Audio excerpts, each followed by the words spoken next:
अस्सलाम-ओ-alikum Ahlan-Wasahlan everyone. हमने कुछ दिन पहले आपको Oppo A83 की इनिशियल लॉन्च और इसकी स्पेसिफिकेशंस के बारे में आपको अपडेट किया था। आज की इस वीडियो में हम आपको Oppo A83 की अनबॉक्सिंग करके दिखाएंगे।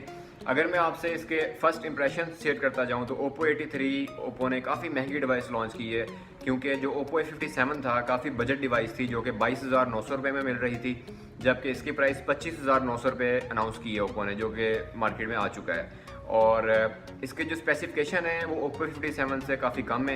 इसका फ्रंट कैमरा 8 है, 57 का 16 था।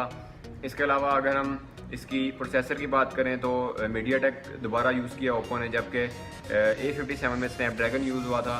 और बाकी जो प्राइस है उसकी आपको पता है कि इसके लिहाज से काफ़ी कम थी।